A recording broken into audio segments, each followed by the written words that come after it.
ការប្រកួតកន្លងទៅអាមេរិនវថងបានប្រើស្មងជើងនេះឲ្យផ្ដួលទៅលើដៃគូយកជ័យជំនះជូនបងប្អូនសប្តាហ៍នេះអាមេរិនវថងមកសាកវិញ្ញាសាកងចេញម្រាមវិញម្ដងនៅលើសង្វៀន Boostrong King of the Ring នៅថ្ងៃទី24ស្រុកស្ទឹងត្រង់ខេត្តកំពង់ចាមអាមេរិនគាត់ថាបទពិសោធន៍គឺបាកងចេញម្រាមនេះរៀងមានច្រើនគូសមដែរប៉ុន្តែគាត់ចាំមិនភ្លេចទេគឺជាការទទួលជ័យជំនះនៅលើសង្វៀន knock out ប្រទេសជប៉ុនគឺប្រកួតកងចេញម្រាមនេះឯងបងប្អូនគាត់ថាមួយគឺឆ្ងាញ់មែនទែនសម្រាប់កងចេញម្រាមនេះដូច្នេះមកស្ដាប់ពាក្យពេចន៍មើលតើការបង្ហាញខ្លួនសប្តាហ៍នេះអាមេរិនគាត់និយាយអ្វីខ្លះដោយត្រូវប៉ះជាមួយនឹងកីឡាករមកពីប្រទេសចិនផងសួស្ដីអាមេរិន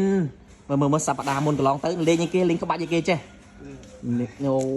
យបាទលន់ល្អមែនទែនមួយជើងដងទឹកមុខបាទដៃគូបាអាមេរិនណាមួយជើងមុខជូហួយតែម្ដងបាទមួយជើងនោះឆ្ងាញ់ណាស់ហើយបងប្អូនដូចជាមិនទាន់អស់ចិត្តទេមកទឹកបាទមកទឹកទូបានជ័យជំនះហើយបាទបកមកព្រឹត្តិការណ៍ចូលឆ្នាំអាមេរិនបានឆ្លងកាត់ខេត្តណាខ្លះដែរមកថាយើងបានខែមុនហ្នឹងគឺច្រើនខែដែរប្រហែលដូចជាតាមមើលការផុសមកដូច6 7ខែដែរបាទអូបាទដើរលេងជុំបងប្អូនបានច្រើនមែនទែនសប្តាហ៍នេះមកវិញគេថាសប្បាយអស់ចិត្តហើយលេងអារបស់ក្តៅសាច់បន្តិចដោយសារតែលេងកង MMA នៅស្ថានីយ៍ទូថោនសង្វៀន Boostrong King of the Ring បាទយ៉ាងម៉េចដែរសម្រាប់ការប្រកួតប្រជែងនឹងការវិញ្ញាសាកងចេញម្រាមនេះគឺមានអារម្មណ៍ថាប្លែកព្រោះយើងខានវាយយូរឥឡូវយើងបានមកវាយកងចេញម្រាមម្ដងទៀតបាទបានប្រហែលដងហើយការប្រកួតបទពិសោធន៍ជាមួយកងចេញម្រាមដូចជា4 5ដងដែរហ្មង4 5ដងចាំមកចង់ក្រោយគេខ្ញុំវាយនៅជប៉ុនអូជប៉ុនមិនដែរចូលអានេះមានទាញទៅទាញមកតែចង់ក្រោយយើងអ្នកទទួលបានជ័យជំនះឆ្វេងយើងចូលឆ្វេងស៊ីយើងបាទឆ្ងាញ់ឯងកងចេញម្រាមឆ្ងាញ់ពី Boostrong ញូបាទចូលមួយលុះសុទ្ធផែដូចគាត់សបកកំប៉ុង Boostrong អញ្ចឹងបាទយូរលាន់ហ្នឹងផ្លាប់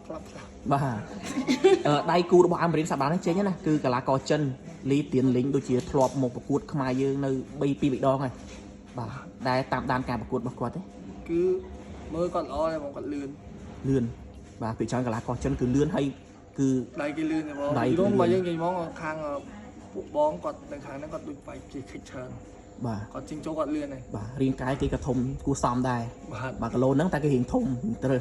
បាទមិនដែរទៅប៉ះដៃគូអញ្ចឹងហើយការត្រៀមខ្លួនរបស់យើងសម្រាប់ជួបគាត់មិនដែរកងចេញម្រាមនេះខ្ញុំអត់អីបងព្រោះយើងឆ្លងបទពិសោធន៍ច្រើនហើយ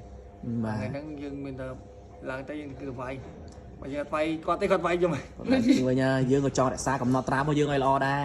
ដូច្នេះថ្ងៃទី24មានអីនិយាយទៅកាន់បងប្អូនខាងខេត្តស្រុកស្ទឹងត្រង់ខេត្តកំពង់ចាមទេទី1ខ្ញុំមាន10អរគុណអង្គពុំមិញទុកពីមុនហើយ